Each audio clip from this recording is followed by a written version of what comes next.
La Seconde Guerre mondiale entrait dans sa troisième année. Adolf Hitler et ses alliés de l'Axe poursuivaient leur avancée sur des terres encore à conquérir.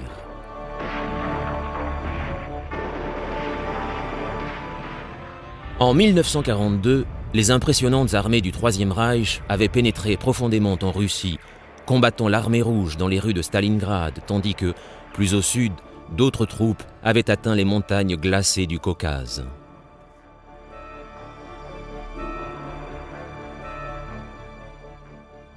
En Afrique du Nord, les Allemands et les Italiens avaient franchi la frontière de l'Égypte et tentaient de se rapprocher des champs pétrolifères du Moyen-Orient.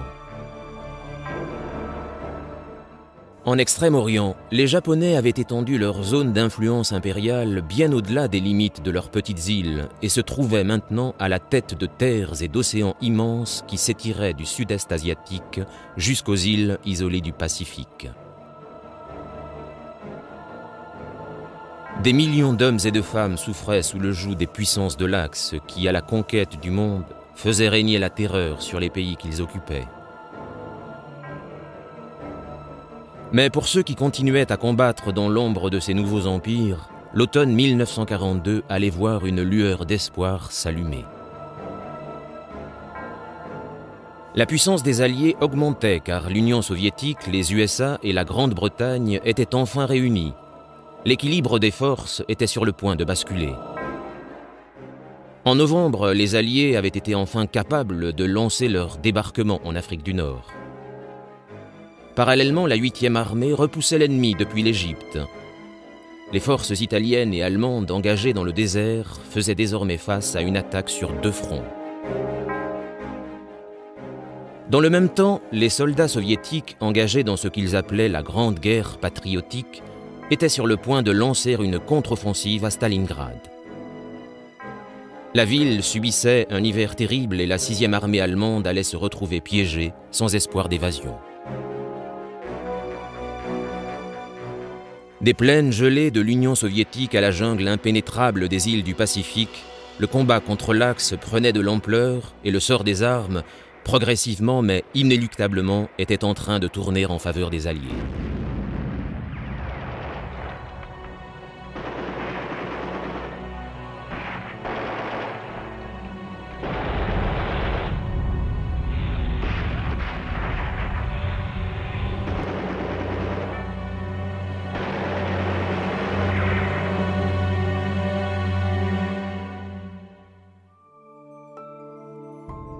Lorsque la France et la Grande-Bretagne déclarèrent la guerre à l'Allemagne nazie en septembre 1939, l'essentiel de la population des USA était convaincu de rester en dehors du conflit. Beaucoup pensaient que la Seconde Guerre mondiale était une affaire européenne qui ne concernait en rien les USA. Ils en étaient si convaincus qu'ils s'opposèrent au président Roosevelt lorsque celui-ci commença à faire quelques pas en faveur de ceux qui combattaient Hitler. To keep our boys out of foreign wars is no better than his promise to balance the budget. They're already almost on the transport. Mais comme le conflit connaissait une escalade, Hitler put compter sur de nouveaux alliés. Lorsque le Japon signa le pacte tripartite avec l'Allemagne et l'Italie en septembre 1940, les USA allaient être bientôt fixés sur leur rôle dans cette guerre. Le 7 décembre 1941, les Japonais lancèrent une attaque aérienne dévastatrice contre la base navale de Pearl Harbor, prélude à leur invasion des îles du Pacifique et de l'Asie du Sud-Est. Plus de 2000 hommes furent tués à Hawaï et les flammes dévorèrent les épaves des cuirassés et destroyers. Le lendemain, les USA déclarèrent la guerre au Japon. 3 jours plus tard, le 11 décembre, Hitler déclara la guerre à l'Amérique et après ces années de neutralité prudemment préservée, les USA faisaient soudainement face à une guerre sur deux fronts.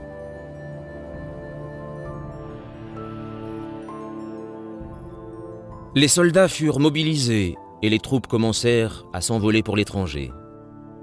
Le premier problème auquel furent confrontés le président Roosevelt et son état-major était de déterminer où devaient être concentrés leurs efforts.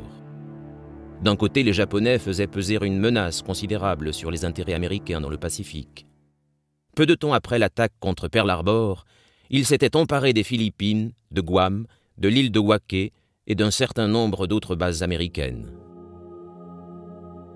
D'un autre côté, les armées allemandes occupaient presque toute l'Europe, ainsi que de vastes régions de l'Union soviétique et une grande partie de l'Afrique du Nord. En dehors de la Russie, seules les troupes britanniques et du Commonwealth résistaient encore, mais avaient peu d'espoir de repousser les forces du Troisième Reich sans l'aide de l'Amérique. Adolf Hitler disposait de plus d'une puissance économique supérieure à celle du Japon. La conclusion qui s'imposait était que l'Allemagne représentait, pour les Alliés, la menace la plus importante. La décision fut donc prise de soumettre l'Allemagne nazie en Europe en premier lieu, tandis que le Pacifique se verrait attribuer les ressources nécessaires pour tenir face au Japon. Lorsque l'Allemagne aurait été défaite, les forces alliées se concentreraient alors pour vaincre le Japon. Personne n'avait alors imaginé la vitesse à laquelle le Japon allait se créer un empire. En 1942, le Japon avait étendu ses frontières des limites de la Birmanie aux portes de l'Inde, aux glaciales îles aléoutiennes près de l'Alaska, et avait conquis des îles comme la Nouvelle-Guinée et les îles Salomon dans le Pacifique Sud.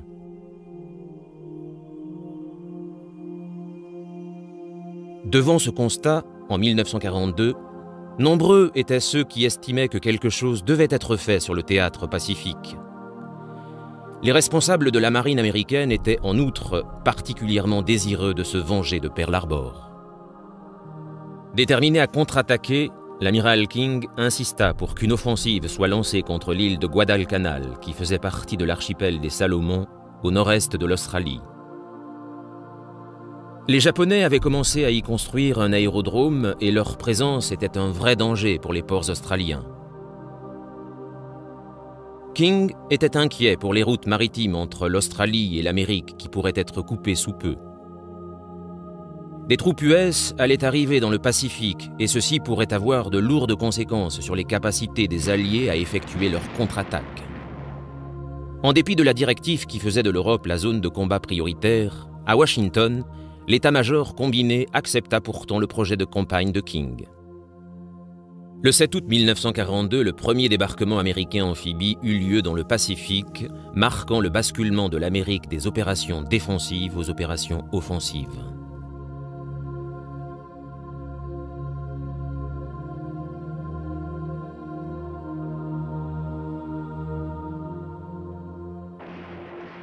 Les batailles dans les jungles sombres et humides des îles Salomon allaient être longues et cruelles. Des hommes perdirent la vie, terrassés par la maladie, plus que face à l'ennemi.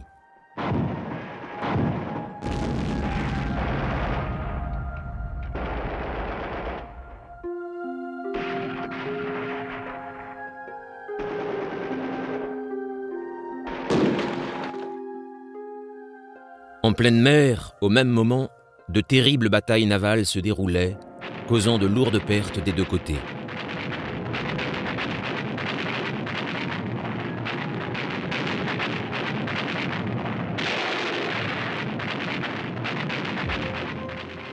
Le 26 octobre 1942, le porte-avions USS Hornet, d'où était parti le raid sur Tokyo, commandé par Doolittle en avril, fut touché pendant la bataille des îles de Santa Cruz.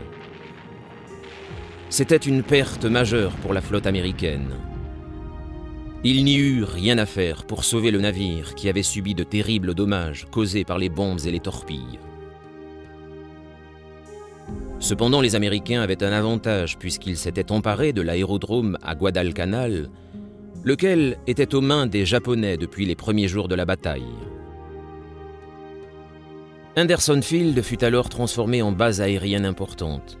Elle allait faire peser une lourde menace sur tous les navires japonais amenant des troupes fraîches sur l'île.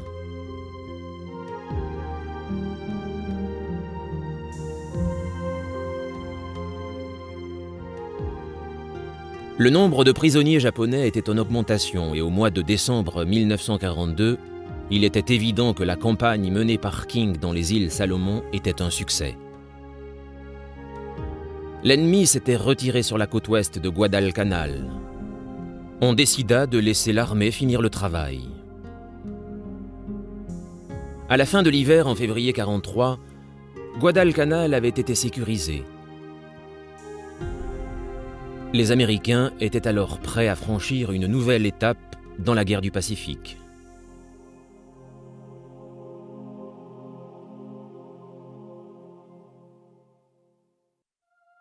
À plus de 6000 km au nord des îles Salomon, les soldats américains devaient faire face à un défi différent.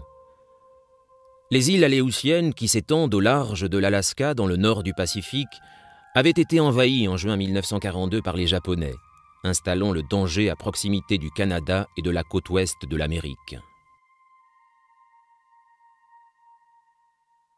Le risque d'une attaque contre le territoire américain était réel. Il fut décidé d'envoyer un petit nombre de soldats pour occuper l'île d'Adak, quelques semaines après l'invasion de Guadalcanal. De là, les Américains espéraient pouvoir lancer des raids contre les forces japonaises basées sur les îles de Kiska et d'Attu. Le climat glacial et le sol gelé posaient de sérieux problèmes aux soldats dans les Aléoutiennes, tout autant que la chaleur et la maladie en posaient aux marines dans la jungle des îles Salomon.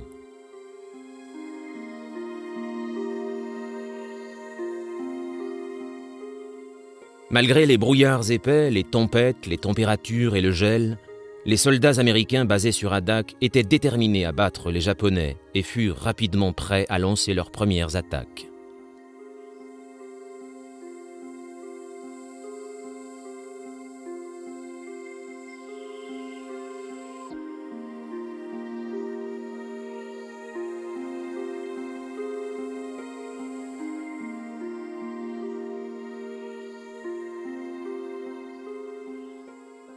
La clé de la victoire dans les Aléoutiennes devait être la puissance aérienne.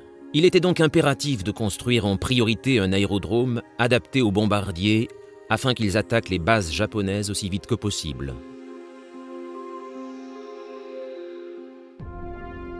Bien que les conditions météorologiques ne simplifiaient pas la tâche, dès que la base fut prête, les pilotes américains commencèrent à braver l'hiver pour infliger autant de dommages que possible aux troupes japonaises du secteur.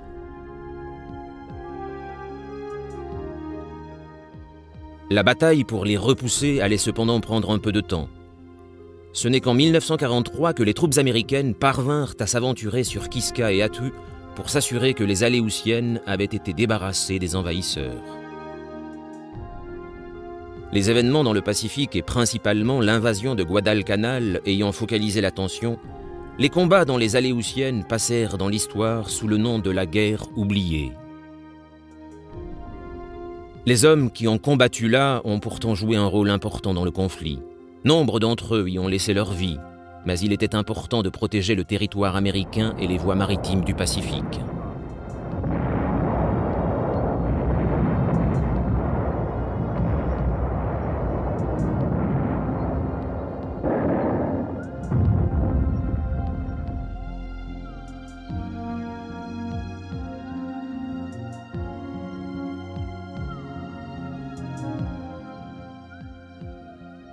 Les campagnes de Guadalcanal ou des Aléoutiennes restaient cependant secondaires par rapport à l'objectif principal qui était d'écraser l'Allemagne nazie. En 1942, des centaines de milliers de soldats soviétiques avaient été tués sur les champs de bataille de Russie et l'urgence d'ouvrir un second front en Europe était plus pressante chaque jour. Il y eut de nombreux débats au sein du commandement allié à propos de l'endroit où lancer l'attaque. Dès 1941, Winston Churchill et Franklin Roosevelt avaient discuté de la possibilité d'une ambitieuse invasion à travers la Manche depuis l'Angleterre, vers la France occupée. L'idée était largement soutenue par le commandement américain, mais les Anglais étaient plus réticents, inquiets de la puissance allemande en France. L'armistice signé entre la France et l'Allemagne en 1940 avait placé les zones nord et ouest du pays, y compris toute la côte atlantique, sous le contrôle des troupes d'Hitler. Envoyer des soldats britanniques et les jeunes troupes américaines à peine entraînées affronter ces soldats aguerris apparaissait alors suicidaire. En août 1942, ces craintes s'avérèrent tout à fait justifiées lorsqu'un raid à petite échelle lancé contre Dieppe dans le nord de la France se conclut par un désastre. Le port était efficacement défendu par les Allemands et sur les 6000 soldats canadiens et britanniques engagés dans l'opération, plus de 4000 furent tués, blessés ou capturés. Cette tragédie rendait évident le fait que les Allemands n'abandonneraient pas un mètre carré de territoire conquis sans se battre jusqu'au bout. Cependant, l'expérience de Dieppe allait contribuer à améliorer la préparation d'un éventuel débarquement en France. Il fallait plus de temps aux Alliés avant de se lancer dans une attaque à très grande échelle, et bientôt un objectif alternatif allait devenir plus prioritaire. Comme ils l'avaient fait de la France métropolitaine, les Allemands avaient pris le contrôle des colonies françaises en Afrique, et celles-ci jouaient un rôle clé dans les batailles menées par le Troisième Reich en Afrique. Les ports d'Algérie et de Tunisie permettaient aux convois d'approvisionnement destinés aux troupes italiennes et allemandes de traverser sans encombre la mer Méditerranée, ce qui posait de sérieux problèmes aux troupes alliées qui protégeaient l'Égypte.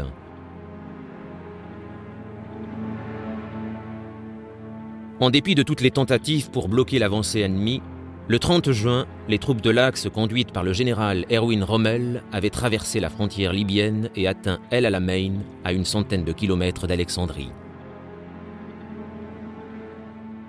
Le canal de Suez menaçait véritablement de tomber aux mains des Allemands. Or, il était vital pour l'équilibre des forces alliées. Reliant la Méditerranée à la mer Rouge, il donnait accès aux richesses du Moyen-Orient, en premier lieu le pétrole. Si le canal tombait aux mains d'Hitler, les conséquences seraient désastreuses pour l'effort de guerre allié. La situation se détériorant en Afrique, il fut proposé, plutôt que de débarquer en France, d'envahir l'Afrique du Nord. Le plan était de s'emparer des principaux ports et aérodromes du Maroc et de l'Algérie grâce à des attaques simultanées contre Casablanca, Oran et Alger. Les troupes alliées avanceraient ensuite en Tunisie pour s'emparer du port de Tunis, ce qui allait s'avérer un important mouvement pour réduire les lignes d'approvisionnement de l'Axe. L'état-major de la marine britannique était conscient que s'emparer de ces ports serait une étape vitale pour le contrôle de la Méditerranée, ce qui faciliterait la reconquête de l'Europe occupée. Après le débarquement en Afrique du Nord, les Alliés seraient alors capables d'avancer dans le ventre mou de l'Europe en envahissant l'Italie. Le commandement américain était au départ assez réticent à une opération en Afrique du Nord, craignant que les Britanniques ne veulent ainsi éviter pour longtemps un débarquement en France. Mais le président Roosevelt avait créé des liens étroits avec Winston Churchill et lui apporta son soutien. Le général Eisenhower fut choisi pour coordonner l'invasion qui reçut le nom de code « Opération Torche ». Et à l'été 1942, il arriva à Londres pour commencer la préparation de l'attaque.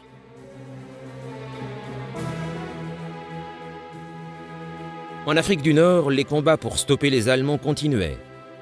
Le général Montgomery, connu sous le diminutif de Monty, avait pris le commandement de la 8e armée en Égypte en août 1942 et était déterminé à stopper Rommel et ses troupes à El Alamein.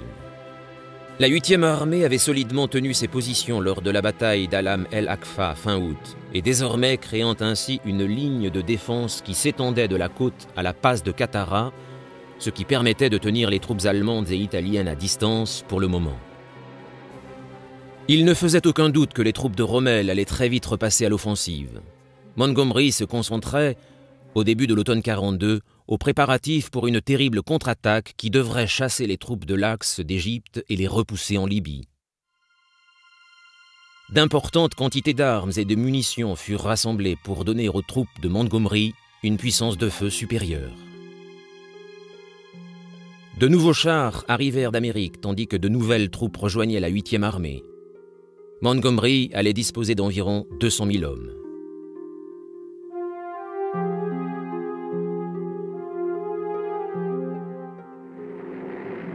En attendant, les avions alliés faisaient tout ce qu'ils pouvaient pour détruire les lignes d'approvisionnement de l'Axe.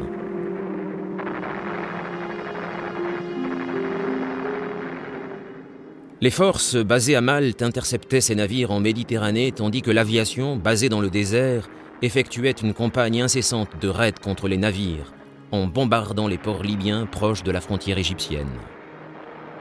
Ceci eut pour conséquence que l'essentiel des approvisionnements de Rommel durent être livrés désormais à Benghazi ou Tripoli, qui se trouvaient un peu plus à l'ouest, à une plus grande distance d'El Alamein.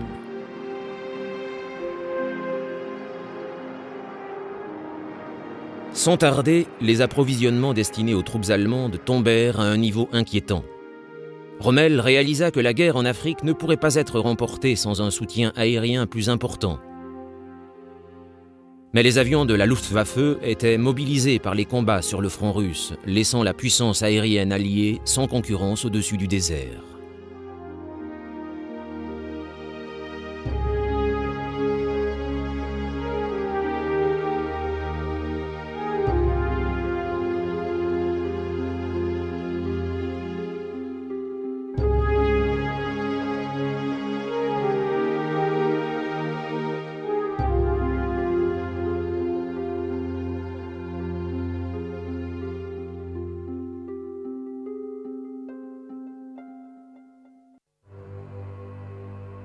En octobre 1942, seulement la moitié des approvisionnements parvenaient aux troupes de Rommel.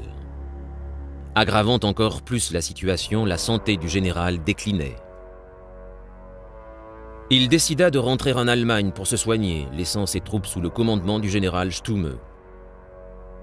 Mais le départ de Rommel ne pouvait survenir à un pire moment, car Montgomery était sur le point de lancer sa contre-attaque. Les mois de planification méticuleuse étaient finalement terminés, et le 23 octobre, les troupes alliées se lancèrent dans la plus grande bataille qu'elle ait menée jusqu'alors. Dans le silence du désert, les troupes prirent connaissance du message simple de Montgomery. Que tous, chaque officier ou homme de troupe, entrent dans la bataille avec la volonté de combattre et de tuer pour finalement emporter la victoire.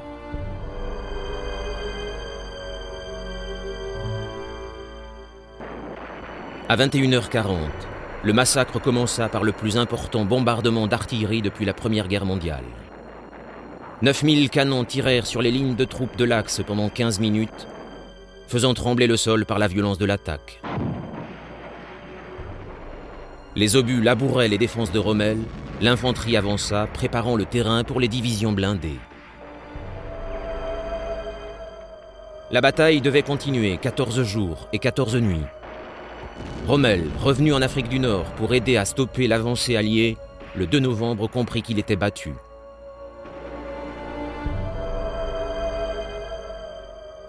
En dépit des ordres d'Hitler de lutter jusqu'au dernier, il commença à battre en retraite 2 jours plus tard. Des milliers de ses hommes avaient été tués, blessés ou faits prisonniers. Une partie des soldats de Rommel réussirent à s'échapper par Solum, près de la frontière égyptienne. Les troupes alliées arrivèrent rapidement par l'ouest et les forces de l'Axe, considérablement affaiblies, durent leur faire face sur 2 fronts.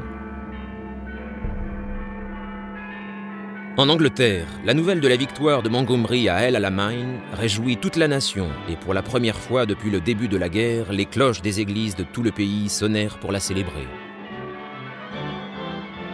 Personne ne fut plus heureux de la nouvelle que le Premier ministre Winston Churchill, dont la popularité avait commencé à souffrir des défaites des Alliés, à Dunkerque en France et à Singapour en Extrême-Orient.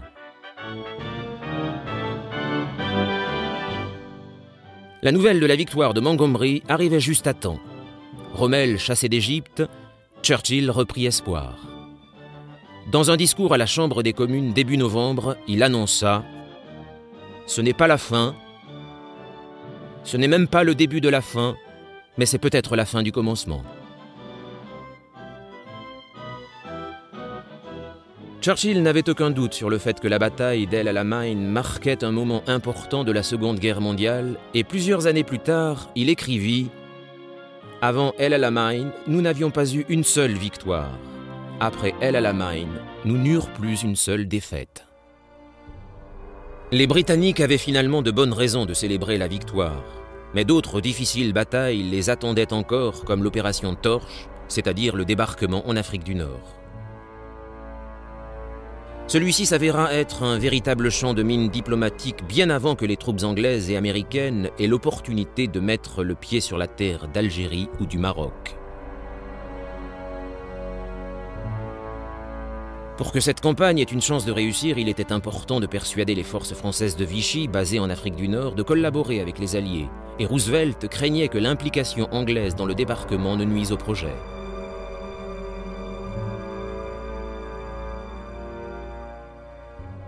Bien que la France et la Grande-Bretagne aient combattu ensemble pendant la Grande Guerre et étaient alliés au début de la Seconde, lorsque Paris tomba aux mains des nazis en 1940, les liens établis entre les deux nations se rompirent brutalement.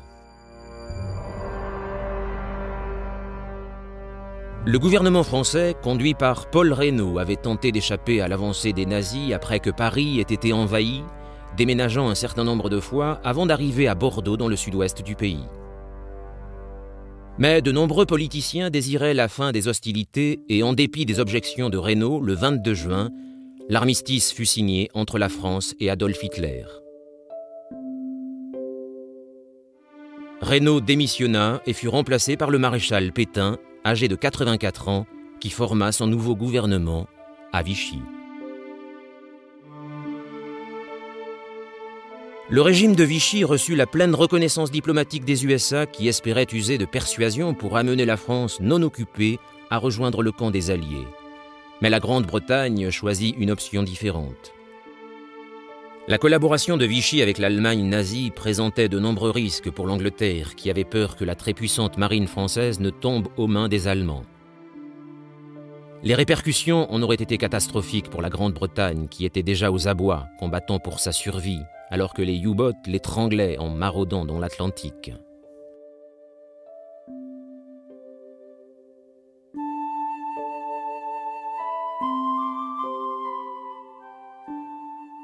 Churchill, Premier ministre depuis moins de 2 mois, ordonna que la marine française joigne ses forces à celles de la Royal Navy britannique, ou soit neutralisée de quelque façon que ce soit, afin d'empêcher ces navires de tomber aux mains des ennemis.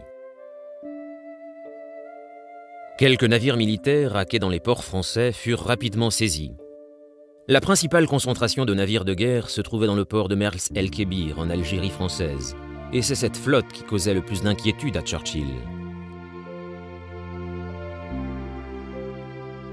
En dépit des assurances données par l'amiral Darlan, ministre de la Marine, qu'il n'y avait aucun danger que les Allemands ne s'emparent de ces navires en Afrique du Nord, le Premier ministre britannique était déterminé à éliminer tout risque potentiel pour la sécurité de son pays. Churchill prit donc une des décisions les plus controversées de toute sa carrière lorsqu'il envoya un ultimatum à la flotte française. Lever l'ancre pour rejoindre les eaux alliées ou être attaqué.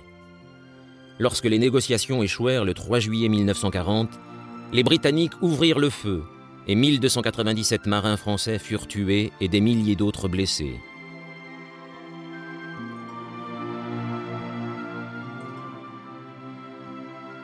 Nombreux furent ceux qui condamnèrent la décision de Churchill, et l'amiral qui reçut l'ordre de mener l'attaque déclara que ce fut la plus grosse gaffe politique des temps modernes.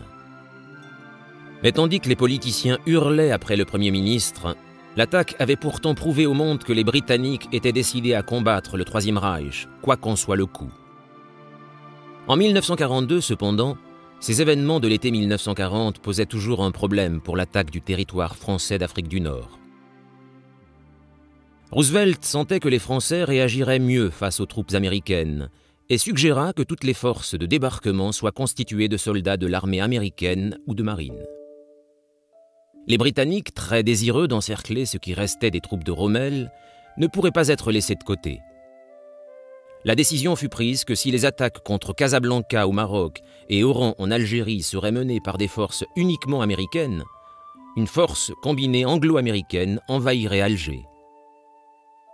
Les troupes britanniques reçurent cependant l'instruction de porter un drapeau américain sur leur uniforme, dans l'espoir que cette précaution apaise les Français. Le président Roosevelt également fit certains gestes pour s'assurer que les troupes françaises de Vichy, bien plus nombreuses que les unités alliées, collaborent au plan d'invasion. Il écrivit personnellement au maréchal Pétain lui demandant de soutenir les Alliés. Il tenta même de convaincre les populations arabes d'Afrique du Nord en diffusant une proclamation disant que les guerriers du bien américains allaient arriver. Priez pour notre succès au combat, aidez-nous et Dieu nous aidera tous. Le message était étonnant. Il est difficile de dire quel impact il eut sur les populations locales.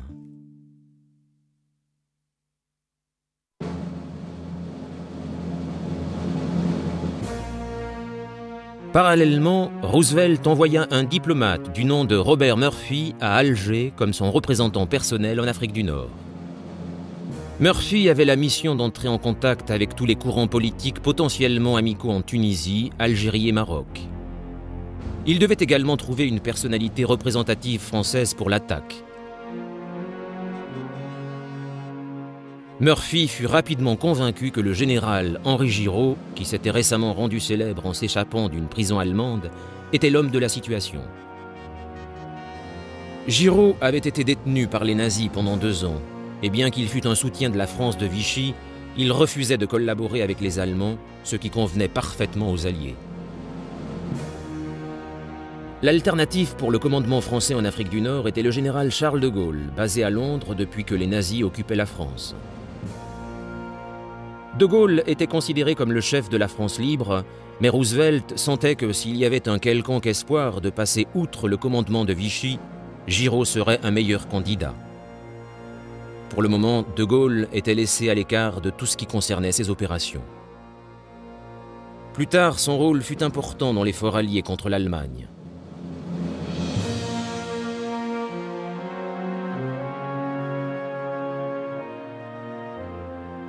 Les négociations politiques suivaient leur cours, ce qui n'empêchait pas des centaines de navires alliés de se diriger vers l'Afrique du Nord.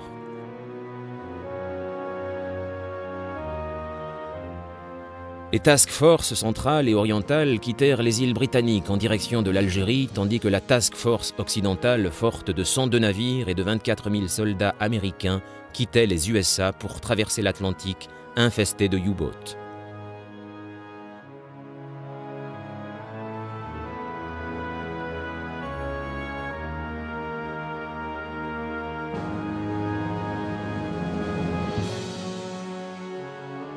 Leur destination était le Maroc français. Pratiquement tous les hommes à bord allaient connaître leur baptême du feu. Quelques mois plus tôt, ces hommes étaient des employés, des juristes, des vendeurs, des mécaniciens, et bientôt, ils allaient devoir faire face aux terribles exigences du combat.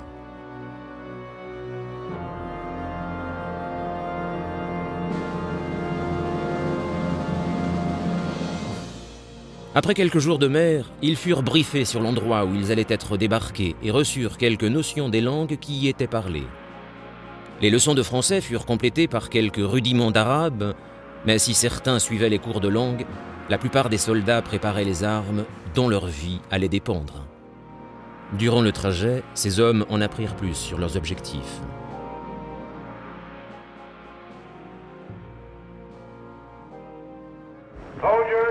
Soldats et marins, la puissante armée française peut s'opposer à notre débarquement et toute résistance, quelle qu'elle soit, doit être anéantie.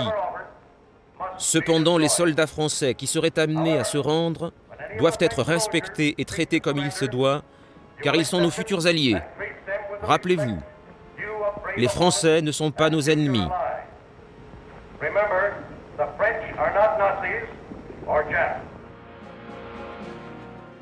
Les 3 task forces impliquées dans l'opération progressaient dans le plus grand secret. En dehors de la menace que faisaient peser les U-boats, le commandement allemand ne comprit pas la signification de ces convois et la menace qu'ils faisaient peser sur l'Afrique du Nord. En réalité, certains commandants pensaient que ces navires n'étaient qu'un convoi de ravitaillement en route pour Malte.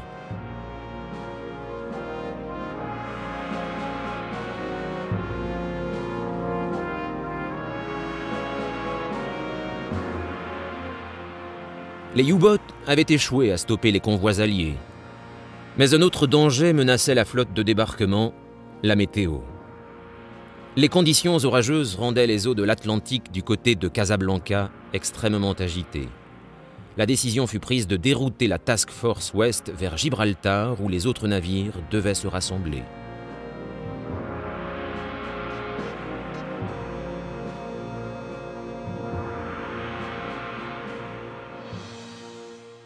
Cette base alliée, située entre l'Espagne et l'Afrique du Nord, était l'endroit où le général Eisenhower avait établi son quartier général, profondément enterré à la base du rocher. Mais les navires destinés au débarquement n'étaient pas les seuls nouveaux venus à Gibraltar. À la veille de l'opération, le général Giraud y fut discrètement conduit par un sous-marin. Giraud crut qu'il allait se retrouver à la tête de l'opération. Il y eut quelques moments de confusion lorsqu'Eisenhower lui expliqua la mission par l'intermédiaire d'un interprète. Giraud accepta de n'être que spectateur. Il se tenait prêt à devenir administrateur de l'Afrique du Nord française. Aux premières heures du 8 novembre, les navires avaient rejoint leur position en prélude aux 3 attaques coordonnées en Afrique du Nord. La force Est était séparée en 3 groupes.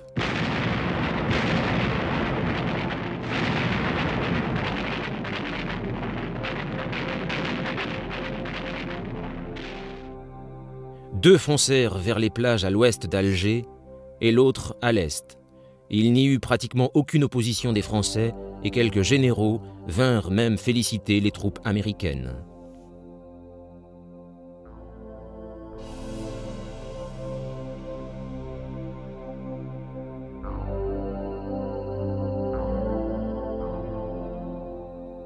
Conjointement, on avait acheminé 500 parachutistes depuis les îles britanniques pour épauler l'attaque contre Oran. Tous ne réussirent pas à atteindre leur cible au sud de la ville et la force d'attaque centrale resta seule pour faire face à l'opposition.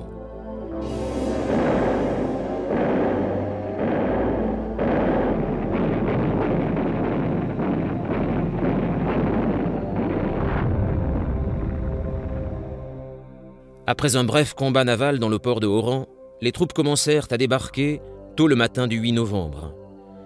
Un premier groupe arriva sur les plages à l'est de la ville et fut rapidement suivi par un second à l'ouest. Leurs objectifs étaient de converger et d'encercler la ville.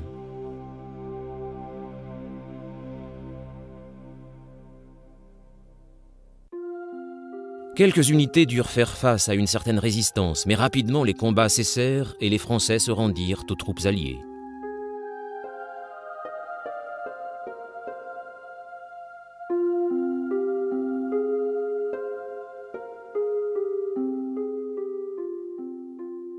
La deuxième phase des 3 attaques avait été parfaitement accomplie. La troisième, le débarquement autour de Casablanca, allait être une autre histoire. Une tentative pour démanteler le commandement pro-Vichy de Casablanca avait échoué et les défenses françaises attendaient la Task Force Est.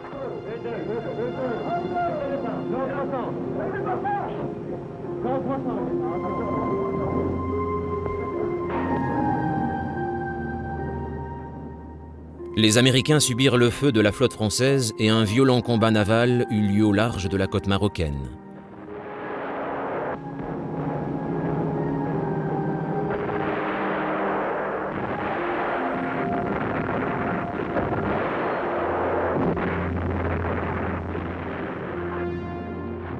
Les Français perdirent 4 navires. Les troupes qui avaient débarqué rencontrèrent une farouche opposition. Mais alors que la bataille faisait rage, une série d'événements allait avoir de profonds retentissements sur le déroulement de la campagne d'Afrique du Nord.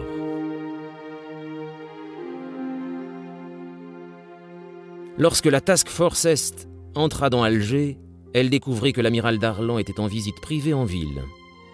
L'opportunité se présenta de discuter avec un haut responsable de Vichy d'un rang plus élevé que Giraud. Eisenhower entama avec lui des négociations et lui proposa de rester à la tête des troupes françaises si elles rejoignaient les Alliés.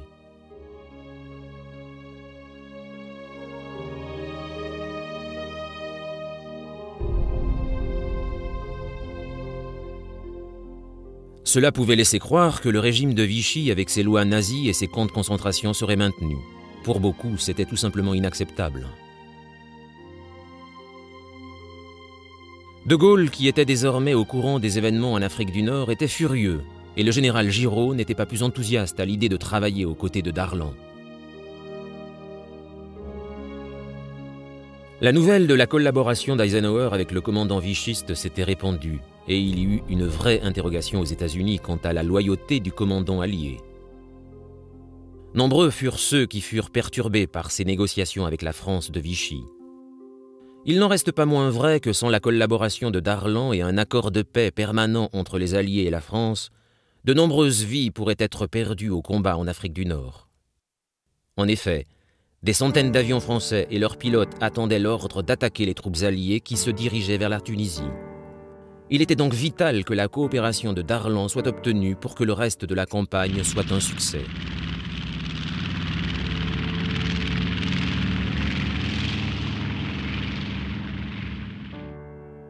Finalement, le 10 novembre, après avoir signé un accord avec Eisenhower, Darlan ordonna le cessez-le-feu et les troupes françaises rendirent les armes.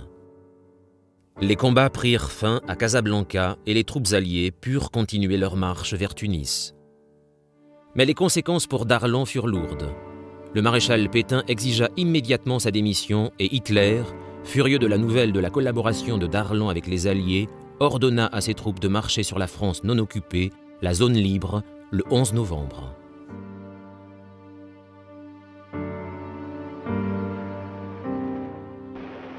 La décision d'Hitler d'envahir la France de Vichy eut pour conséquence de confirmer les Français dans leur décision de soutenir les Alliés.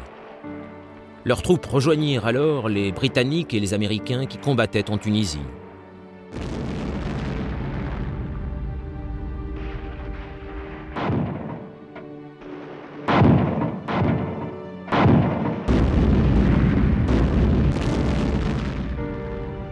Les tanks alliés roulaient vers l'est et à 2000 km de là, la 8e armée de Montgomery faisait d'importantes avancées dans la direction opposée, repoussant les forces de l'Axe hors d'Égypte. Les troupes britanniques s'emparaient des ports stratégiques le long de la côte libyenne, espérant que Rommel et l'Africa Corps se retrouvent rapidement encerclés par les deux armées alliées. La bataille d'Afrique du Nord continuait, et Adolf Hitler craignait que l'Europe du Sud se retrouve sous peu sous la menace des Alliés.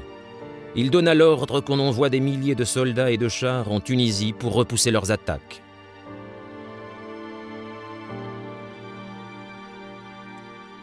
Pendant ce temps, le général anglais Kenneth Anderson conduisait la marche vers Tunis avec la première armée. Ces troupes étaient composées de soldats américains et britanniques issus de la force d'attaque Est ainsi que de soldats français. Leur objectif était d'atteindre la capitale tunisienne avant que les renforts de l'Axe n'arrivent.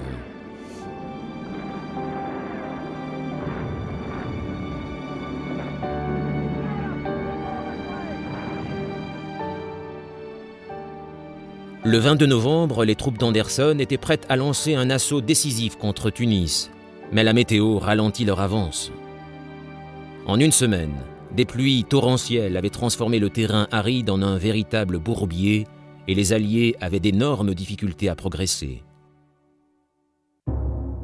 La boue était devenue, au même titre que les troupes allemandes, un ennemi. Les Alliés arrivèrent trop tard pour s'emparer de Tunis. Les renforts nazis avaient déjà consolidé leur position et commençaient à lancer leur contre-attaque. Il était clair désormais que le combat pour l'Afrique du Nord n'allait pas être aussi facile qu'initialement espéré.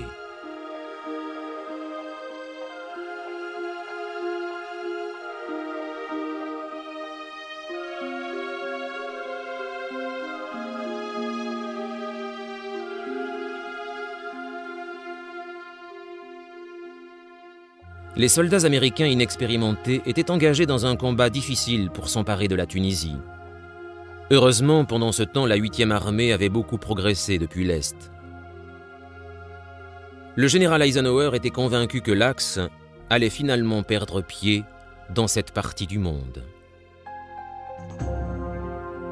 En Grande-Bretagne, Winston Churchill jubilait. Il évoqua les événements des mois précédents dans un discours adressé à la population britannique. Nous venons juste de traverser le mois de novembre, un mois généralement de brouillard et de tristesse, mais dans l'ensemble un mois dont j'ai apprécié les nouvelles, bien meilleures que celles des mois précédents concernant les dramatiques événements en cours. Et je vous dis, avançons ensemble pour y mettre un terme.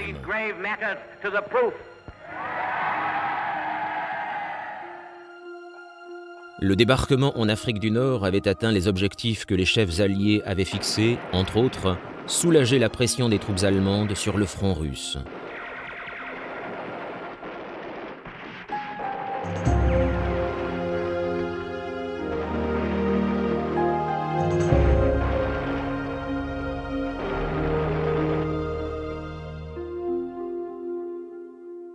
Au début du mois de novembre, Hitler avait annoncé « Stalingrad est entre nos mains ». Mais son attention se portant sur les événements d'Afrique du Nord, il semblait ignorer que le général russe Zhukov reformait une armée importante au nord de la ville en préparation d'une contre-attaque. Le 16 novembre, les premières neiges hivernales tombèrent sur les champs de bataille de Russie, faisant tourner l'avantage au profit des soldats soviétiques.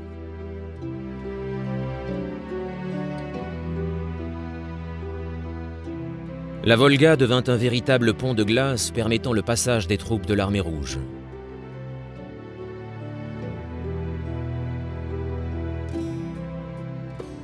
En quelques jours, ils furent prêts à contre-attaquer. L'artillerie russe sonna le début de la manœuvre d'encerclement, menée conjointement par une armée au nord et l'autre au sud. Un demi-million de soldats et 15 000 tanks avançaient en d'immenses colonnes, tandis que 50 000 cosaques fonçaient à bride abattue dans la steppe gelée.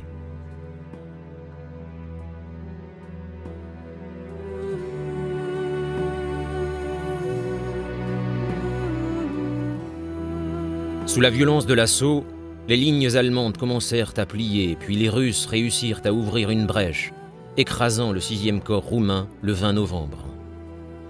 L'objectif de Zhukov était que les deux armées russes se rencontrent loin au sud-ouest de Stalingrad, afin d'encercler entièrement la 6e armée allemande et de couper ses lignes d'approvisionnement.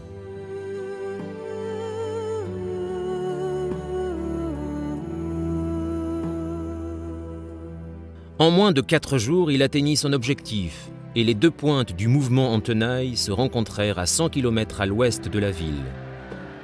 250 000 soldats allemands étaient désormais piégés à l'intérieur de Stalingrad. Pour empêcher la 6e armée de briser l'encerclement, les Russes créèrent un couloir d'une largeur de 160 km qui la séparait du reste de l'armée allemande. Des centaines de tanks furent rapidement déplacés dans cette zone, ainsi que 60 divisions de soldats russes.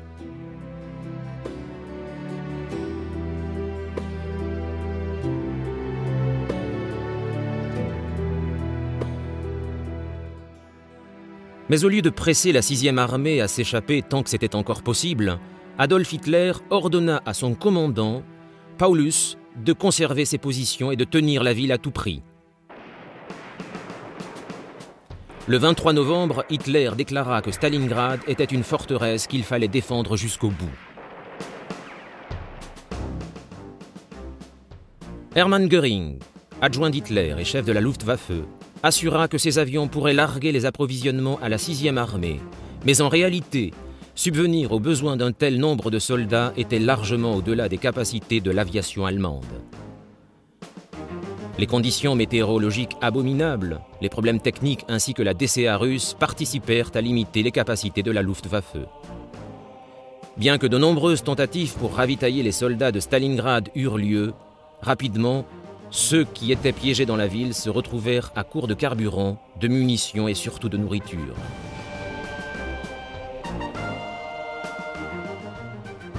Les forces soviétiques consolidaient leur position autour de la ville, combattant pour réduire toutes les poches de défense de Paulus. La situation pour des dizaines de milliers de soldats allemands devint désespérée.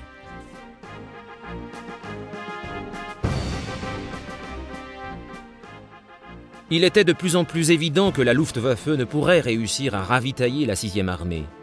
Une tentative d'opération de la dernière chance fut organisée. L'opération, nom de code Orage hivernal, avait pour objectif de briser l'encerclement et de relever les forces allemandes piégées.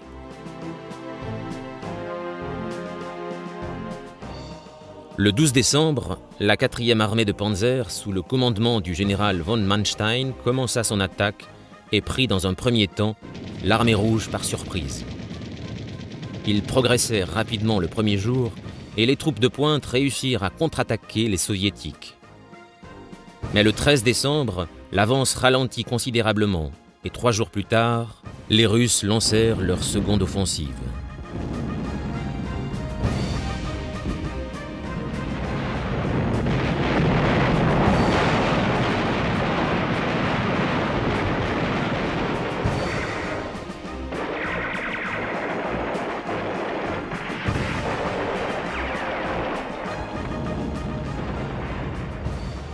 La résistance et les pertes augmentant, Manstein demanda à Hitler et au général Paulus de commencer les opérations de repli de la 6e armée.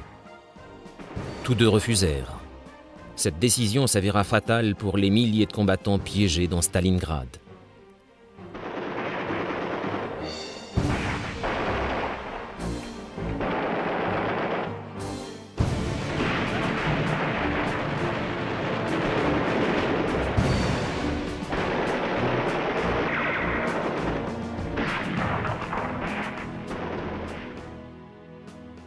La 4e armée Panzer tentait encore d'ouvrir une brèche vers la 6e armée. Mais le 18 décembre, quelques jours avant Noël, Manstein fut obligé de stopper l'assaut. À la veille de Noël, la 4e armée Panzer commença à rebrousser chemin vers son point de départ et la 6e armée fut abandonnée à son triste sort.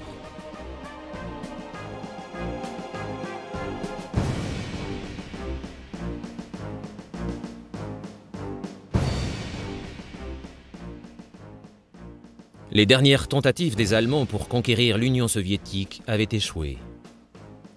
En janvier, les survivants de Stalingrad n'auront d'autre choix que celui de se rendre à l'ennemi.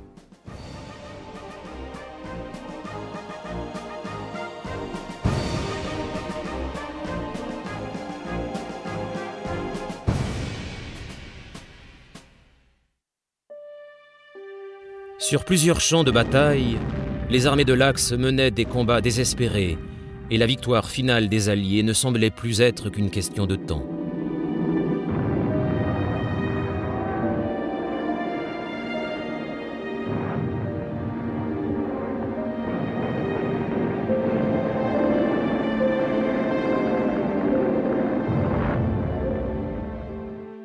S'il existait une raison tangible de célébrer Noël, les états-majors restaient toujours aussi mobilisés dans leur quête d'une défaite du Troisième Reich.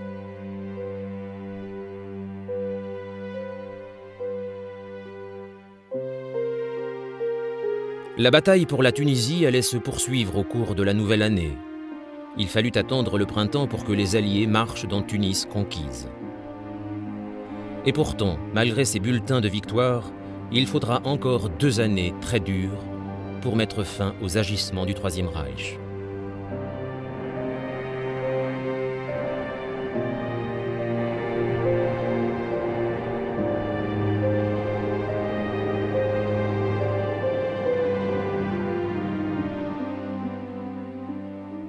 Dans le Pacifique, les Américains engagés dans une reconquête menaient, île après île, des combats d'une rare violence.